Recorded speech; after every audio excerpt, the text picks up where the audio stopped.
Hello बच्चों, आज हम पढ़ेंगे क्लास सिक्स्थ साइंस का फर्स्ट चैप्टर जो कि है food, where does it come from.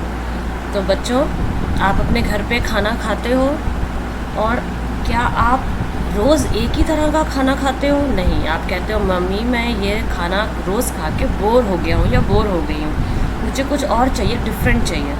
तो हम रोज़ जो है आपकी मम्मी जो है आपके लिए डिफरेंट तरह का फूड बनाती है और आप उसको एंजॉय करके खाते हो। तो इस चैप्टर में हम यही पढ़ेंगे कि फ़ूड क्या होता है और ये कहाँ से हमें मिलता है। कुछ प्लांट से मिलता है, कुछ एनिमल से मिलता है, तो उसकी कैटेगरीज हम आगे इस चैप्टर में डिस्कस करेंगे। तो फर्स्ट टॉपिक है बच्चों फूड वैरायटी। वैरायटी का मतलब क्या होता है? बहुत सारी चीज़ें वैरायटी है। जैसे आप शादी में जाते हो तो वहाँ पे आपको खाने की खूब सारी वैरायटी मिलती है। आपको नूडल्स मिलते हैं, आपको पिज़्ज़ा मिलता है, आपको भल्ले पापड़ी मिलते हैं, चाट मिलती है, खाना दाल मखनी, शाही पनीर, अलग अलग तरह की फूड वैरायटी मिलती है। तो क्या होती है ये फूड वैरायटी? देखो आपकी बुक में एक एक्टिविटी 1 दी हुई है, उसमें क्या है?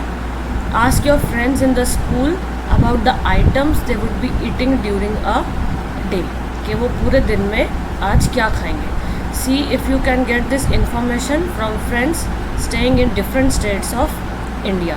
और इन सारे आइटम्स को हम अपनी नोटबुक में लिख लेंगे। तो ये हमने एक टेबल बना ली कि हम क्या खाते हैं। तो आपने अपने फ्रेंड से पूछा कि आज उसने क्या खाया और फूड आइटम का नाम यहाँ पे लिख लिया। एक फ्रेंड से नाम लिखा, उसके सामने उसने उसका आइटम लिख दिया, जैसे दाल मखनी। इस तरह से दूसरे फ्रेंड का नाम लिखा और उसके आगे आइटम लिख दिया, और ऐसे तीसरे फ्रेंड का नाम लिखा और उसके आगे आइटम लिख दिया। तो ये देखो फिगर 1.1 में अलग अलग फूड आइटम्स दिए हुए हैं। ये इडली है जो आप बहुत खुशी से शौक़ से खाते हो। ये फ़िश है जो नॉन वेजिटेरियन लोग जो होते हैं वो खाते हैं। ये दाल मखनी है जो वेजिटेरियन के लिए है। तो ये डिफरेंट फूड आइटम्स हैं, ठीक है बच्चों। तो ये जो खाना हम खाते हैं इसे हम क्या बोलते हैं? फूड। तो बहुत सारी वैरायटी है जो हम खाते हैं। तो ये जो फूड आइटम्स हैं ये किस चीज़ के बने हैं? सबसे पहले देखो चावल है, राइस जो आप खाते हो घर में, ये राइस का डायग्राम दिया हुआ है, ये वाला। ये घर पे राइस बनाए हैं। तो हम क्या करते हैं? राइस लेते हैं, उसको बॉईल करते हैं। तो जस्ट 2 मटेरियल्स और ingredients are needed to prepare a dish of boiled rice. सिर्फ पानी चाहिए और चावल चाहिए, और उसके अंदर आप जो इंग्रेडिएंट्स और डालना चाहो एक्स्ट्रा अपने फ्लेवर के लिए वो डाल सकते हो। मगर बेसिक 2 चीज़ें जो हैं जो इस बॉइल्ड राइस को बनाने के लिए चाहिए वो क्या है? वाटर और राइस। तो ये उनको कहते हैं हम इंग्रेडिएंट्स, जो चीज़ें बनाने के लिए इस्तेमाल होती हैं। उसके अलावा कुछ ऐसी आइटम्स हैं जो बहुत सारे इंग्रेडिएंट से बनती है, जैसे कि वेजिटेबल कड़ी। अब वेजिटेबल कड़ी में बहुत सारी वेजिटेबल्स होंगी, स्पाइसेस होंगे, सॉल्ट होगा, ऑयल होगा। तो इसमें इंग्रेडिएंट्स ज़्यादा हैं, ठीक है बच्चों। तो ये फूड वैरायटी थी। अब एक्टिविटी 2 देखते हैं। उसमें क्या करना है? Choose some of the items you listed in table 1.1 and try to find out what ingredients are used to prepare these items. अब आपको एक टेबल बनानी है जिसमें आपको फूड आइटम्स लिखने हैं और साथ में इंग्रेडिएंट्स लिखने हैं। देखो अब फूड आइटम एक तरफ लिखा, इंग्रेडिएंट्स एक तरफ लिखा। रोटी और चपाती बनाने के लिए क्या चाहिए? आटा गूंदना पड़ेगा, तो आटा चाहिए और पानी चाहिए। तो ये हो गए इंग्रेडिएंट्स। फिर दाल बनाने के लिए क्या चाहिए? सबसे पहले तो दाल ही चाहिए जो बनानी है, पानी चाहिए, नमक चाहिए, ऑयल चाहिए, घी चाहिए, मसाले चाहिए। तो ये हैं फूड आइटम्स और ये हैं उसके इंग्रेडिएंट्स। तो हमने क्या देखा कि कुछ इंग्रेडिएंट्स तो कॉमन होते हैं मगर कुछ इंग्रेडिएंट्स डिफरेंट होते हैं, ठीक है बच्चों। अब फूड मटेरियल्स के सोर्सेज क्या हैं? अभी तो हमने पढ़ा ये खाना हम खाते हैं। अब ये खाना आता कहाँ से है? देखिए 2 सोर्सेज हैं, एक प्लांट सोर्स है, एक एनिमल सोर्स है, जो जैसे मैंने आपको चैप्टर के स्टार्टिंग में बताया। जो हमें ये देखिए फ्रूट्स मिल रहे हैं ये प्लांट से मिल रहे हैं, और ये जो मीट, एग, चिकन मिल रहा है ये एनिमल सोर्स से मिल रहा है, ठीक है बच्चों। तो एक हो गया प्लांट सोर्स और एक हो गया एनिमल सोर्स। अब इसी के बेस पे हमने टेबल 1.3 बनाई है, ingredients use to prepare food items and their sources. अब ये देखिए एक तरफ फूड आइटम है, एक तरफ इंग्रेडिएंट्स है और इस तरफ सोर्सेज है। अब 3 कॉलम बन गए हैं। सबसे पहला इडली है, तो इसमें चावल है, दाल है, नमक है, पानी है, और इसका सोर्स क्या है, सब प्लांट से मिल रहा है। अब चिकन करी, कुछ लोग बटर चिकन, चिकन करी बड़े शौक से खाते हैं, तो उसमें इंग्रेडिएंट्स क्या है, चिकन, स्पाइसेस, ऑयल या फिर घी और वाटर, और इसका सोर्स क्या है, एनिमल। चिकन तो एनिमल से आया, और ऑयल जो है वो प्लांट से भी आता है, और घी जो है वो एनिमल से आता है। उसके बाद है खीर। खीर में आपने मिल्क लिया, राइस ली, शुगर लिया। अब मिल्क किससे आया, एनिमल से, और राइस किससे आया, प्लांट से। तो ये बच्चों हमारे सोर्सेस की, इंग्रेडिएंट्स की और फूड आइटम्स की एक टेबल बन गई। ये इस फिगर 1.3 में आपको सोर्सेज ऑफ फूड ग्रेन दिखाया हुआ है। ये चावल का खेत है, और ये अनाज जो है वो ट्रांसपोर्ट हो रहा है बुलक कार्ट से। तो एक ये सिंपल सा आपको एक डायग्राम फिगर दिखाया हुआ है। उसके बाद फिगर 1.4 में जो प्लांट के पार्ट्स हैं जो हम खाते हैं उसका डायग्राम दिखाया हुआ है। ये बच्चों आपको पता होना चाहिए, आगे की क्लासेस में भी आपको काम आएगा, और अभी की क्लास में भी आपके पेपर में पूछा जाता है। ये देखिए, फ्लावर सबसे ऊपर जो खिलता है वो फ्लावर है। ये जो दो स्टेम निकल रही हैं ये फ्रूट है। ये ग्रीन सी जो डंडी है ये एक्चुअल ग्रीन स्टेम है। ये पत्तियां हैं, लीफ हैं। फ्लावर, फ्रूट, स्टेम, लीफ सब मिलके क्या बनाते हैं, शूट सिस्टम। ये बड है, कली, जहाँ से फ्लावर निकलना शुरू होता है। जिस पॉइंट से पत्ती निकलती है उसको नोड कहते हैं, और दो पत्तियों के बीच का डिस्टेंस ये इंटरनोड है। जो ज़मीन के ऊपर है वो सारा शूट सिस्टम है, और जो जड़ है ज़मीन के नीचे का है वो सारा रूट सिस्टम है। उसमें प्राइमरी रूट, सेकेंडरी रूट आ जाती है। तो ये पूरा डायग्राम आपको बच्चों पता होना चाहिए।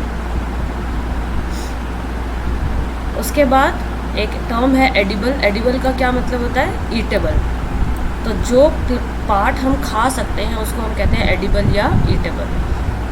अब देखिए, ये टेबल 1.4 में प्लांट पार्ट्स एज फूड दिखाया गया। ये food item with plant as the major source है, ये इंग्रेडिएंट्स हैं, और ये plant part which give us the ingredient. अब आपने ब्रिंजल करी बनाई खाना, उसका इंग्रेडिएंट क्या होगा, ब्रिंजल, चिल्ली, ऑयल, कोई भी ऑयल हो सकता है। ब्रिंजल क्या है, फ्रूट है। चिल्ली क्या है, मिर्ची क्या है, फ्रूट है। ऑयल कहाँ से मिला, सीड से। ये ग्राउंडनट, मस्टर्ड, सोयाबीन के सीड होते हैं जिससे ऑयल मिलता है। तो देखिए, अब इतने सारे सोर्सेज हैं और उनके सबके अलग अलग पार्ट्स हैं, प्लांट पार्ट्स हैं जहाँ से वो मिलता है। अब एक्टिविटी 4 के अंदर, from all the food items you have listed in table 1.3 choose those item which whose ingredients are obtained from plants. तो ये हम ऊपर कर ही चुके हैं कि प्लांट से कौन सा मिल रहा है और एनिमल से कौन सा मिल रहा है। ठीक है बच्चों। एक्टिविटी 5 में उन्होंने कहा है कि ये कुछ दालें होती हैं, मूंग दाल और चना दाल। इसको एक कंटेनर लीजिए, उसमें पानी डालिए, और इन दाल को उस पानी में भिगो के 1 दिन के लिए रख दीजिए। अगले दिन वो पानी को छान दीजिए, निकाल दीजिए, और ये जो दाल भीगी हुई थी इसको वेसल में निकाल लीजिए। तो आप क्या ऑब्ज़र्व करेंगे, पहले दाल ऐसी थी, 1 दिन के बाद दाल में स्प्राउटिंग हो गई, मूंग दाल में। तो ये जो स्मॉल वाइट स्ट्रक्चर्स जो सीड में से निकले उनको हम क्या कहते हैं, स्प्राउट्स, और सीड्स हैव स्प्राउटेड। ठीक है, और इसको हम अलग से चाट मसाला डाल के और अलग इंग्रेडिएंट्स डाल के हम इसको अच्छे से खा सकते हैं। कुछ लोग तो इसकी सब्ज़ी भी बनाते हैं। ठीक है बच्चों। उसके बाद एक ऐसी चीज़ है जो हमें बीज से भी मिलती है, बी हाइव से, तो आपको पता ही होगा, वो है शहद, हनी। तो बी हाइव से हमारे को हनी मिलती है। जो बीज होती हैं, मधुमक्खियाँ होती हैं, वो फ्लावर्स से नेक्टर लेती हैं, मतलब उनका रस लेती हैं, और उसको किस में कन्वर्ट कर देती हैं, हनी में, और अपने छत्ते में, हाइव में इकट्ठा कर लेती हैं। और ये जो नेक्टर है वो उनके थ्रू आउट द ईयर वो अपने लिए स्टोर करती हैं, और हम उसको अपने लिए यूज़ कर लेते हैं। ठीक है। अब नेक्स्ट टॉपिक है, व्हाट डू एनिमल्स ईट। जानवर क्या खाते हैं। अगर आपके घर में आपने पालतू पेट रखा हुआ है, या आप बाहर भी कोई स्ट्रे डॉग या बफेलो या कैट देखते हैं, तो आप देखेंगे कि वो क्या खाते हैं। तो जो कैट है वो मिल्क पीती है, बिस्किट खाती है, और जो डॉगी है वो भी मिल्क पीता है और साथ में बोन्स खाता है, चिकन भी खाता है। ठीक है, तो अब एक्टिविटी 6 में हम क्या करेंगे, एनिमल्स के नाम दिए गए हैं, नेम ऑफ द एनिमल और जो वो खाते हैं उसके नाम। तो बफेलो जो है, आपने देखा होगा जो भैंस है बफेलो है वो ज़्यादातर आपको ग्रास खाती हुई दिखेगी। कैट अभी मैंने बताया वो मिल्क पीती है, छोटे छोटे जानवरों को भी मार के खा जाती है। इसी तरह से रैट आपको ग्रेन खाता हुआ, अनाज खाता हुआ दिखेगा। लायन आपको मीट खाता हुआ दिखेगा। टाइगर मीट खाता हुआ दिखेगा। इसी तरह से हाउस लिजार्ड जो है वो छोटे छोटे इंसेक्ट्स खाएगी। काऊ जो है वो ग्रीन वेजिटेबल्स, ग्रीन पत्ते खाती है पेड़ों के। ह्यूमन बीइंग्स हम तो सब कुछ ही खाते हैं। ठीक है, इसी तरह से क्रो जो है वो डिके और डेड मैटर पे बैठता है। ये है एनिमल्स और उनके फूड्स। अब इसके अलावा एक्टिविटी 7 बहुत इंपॉर्टेंट है बच्चों, क्योंकि इसमें 3 टर्म्स हैं, एक हर्बीवोर है, एक कार्निवोर है और एक ओमनीवोर है। तो ये आपको पता होनी चाहिए क्या होती हैं। जो एनिमल्स सिर्फ प्लांट्स या प्लांट प्रोडक्ट खाते हैं उन्हें कहते हैं हर्बीवोर्स, जैसे कि काऊ, गोट। जो एनिमल्स फ्लैश खाते हैं या दूसरे एनिमल्स को खाते हैं उन्हें कहते हैं कार्निवोर्स, जैसे कि हम ह्यूमंस, लायन। और जो एनिमल्स दोनों प्लांट्स और एनिमल्स दोनों को खाते हैं उन्हें कहते हैं ओमनीवोर्स, जैसे कि हम भी हैं ओमनीवोर्स। ठीक है, तो हम बेसिकली ओमनीवोर्स में आते हैं क्योंकि हम बोथ फ्लैश और प्लांट्स दोनों खाते हैं। तो जो एनिमल्स फ्लैश खाते हैं, दूसरे एनिमल्स को खाते हैं, उसमें ह्यूमंस तो ओमनीवोर्स में आ जाते हैं, उसमें बेसिकली कार्निवोर्स में लायन, टाइगर आते हैं, और हर्बीवोर्स में गोट, काऊ, ये सारे एनिमल्स आते हैं। ठीक है, तो ह्यूमन को हम ओमनीवोर्स में ही रखेंगे। ये देखिए, हर्बीवोर्स में काऊ, कार्निवोर्स में लायन और ओमनीवोर्स में डॉग भी है, और ओमनीवोर्स में ह्यूमंस भी आते हैं। पहली wants to know where would you place human beings, तो आंसर क्या है, ओमनीवोर्स। ठीक है, तो अब हमने इस चैप्टर में कीवर्ड्स, मेन वर्ड्स क्या पढ़े, इंग्रेडिएंट्स। इंग्रेडिएंट मतलब जो खाना बनाने में जो चीज़ें इस्तेमाल होती हैं। एडिबल मतलब जो चीज़ खाई जा सकती है। नेक्टर क्या होता है, पौधों का रस। स्प्राउटेड सीड्स क्या होता है, मूंग दाल जब स्प्राउट कर जाती है। हर्बीवोर्स जो प्लांट्स खाते हैं, कार्निवोर्स जो फ्लैश खाते हैं, और ओमनीवोर्स जो दोनों खाते हैं। तो इसी के साथ बच्चों ये चैप्टर फिनिश हो गया। आप उम्मीद है आपको ये चैप्टर समझ में आ गया होगा। अगली बार एक नई वीडियो के साथ मिलेंगे, तब तक पढ़ते रहिए और चैनल को सब्सक्राइब ज़रूर करिए। Thank you.